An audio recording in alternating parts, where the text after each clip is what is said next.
C'est votre droit, avec l'Ordre des avocats du barreau de Lille. C'est votre droit comme chaque semaine sur votre chaîne d'infos en continu. 3 minutes pour bien comprendre et on va parler des ordonnances signées dans le cadre de la loi travail. C'était il y a quelques jours. Pour nous en dire plus, Romain Thiessé, vous êtes avocat au barreau de Lille, cabinet Capstan. Bienvenue sur ce plateau. Merci, bonjour. Alors ces fameuses ordonnances, on en a beaucoup parlé ces derniers jours, signées par le président de la République. Pouvez-vous nous présenter concrètement de manière générale ce que ça modifie dans le Code du travail? Oui, essentiellement 3 points.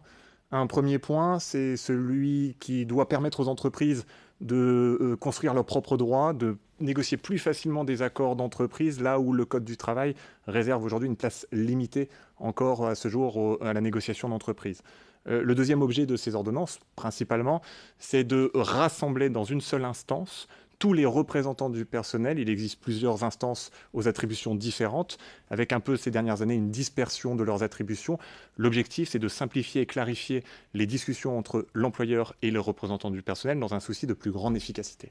Et puis, la dernière mesure générale rassemble un certain nombre de points dans les relations individuelles entre l'employeur et ses salariés, notamment à l'occasion des licenciements, pour donner plus de visibilité sur les conséquences d'un licenciement, y compris devant un tribunal, devant le conseil de prud'homme, à la fois pour l'employeur et à la fois pour le salarié. Et cette réforme est-elle applicable immédiatement, maître Thiessé?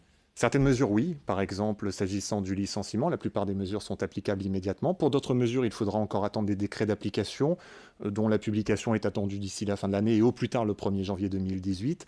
Un point de vigilance néanmoins, pour donner à ces ordonnances leur parfaite et entière valeur, il faudra qu'il y ait une loi de ratification négociée, publiée, et qui pourra être saisie par la suite devant le Conseil constitutionnel pour vérifier la conformité de toutes ces dispositions à la Constitution.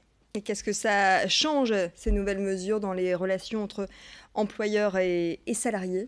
Alors ce qu'on prévoit de manière immédiatement, s'agissant en tout cas des relations entre l'employeur et ses salariés, c'est une diminution des contentieux devant le Conseil de prud'homme pour amener un peu plus de sérénité dans les relations sociales. Et puis pour l'avenir, eh bien, l'impact de cette loi, ce sera en fonction de ce que les employeurs et les partenaires sociaux voudront en faire.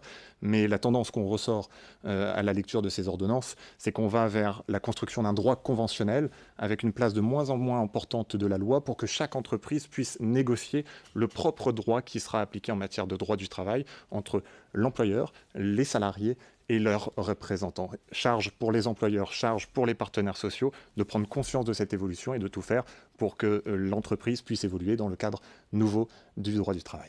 Très bien, merci beaucoup Romain Thiessé, avocat au barreau de Lille, de nous avoir éclairé sur ces ordonnances signées il y a quelques jours dans le cadre du Code du travail. À très bientôt. Merci, à bientôt. C'est votre droit, avec l'Ordre des avocats du barreau de Lille.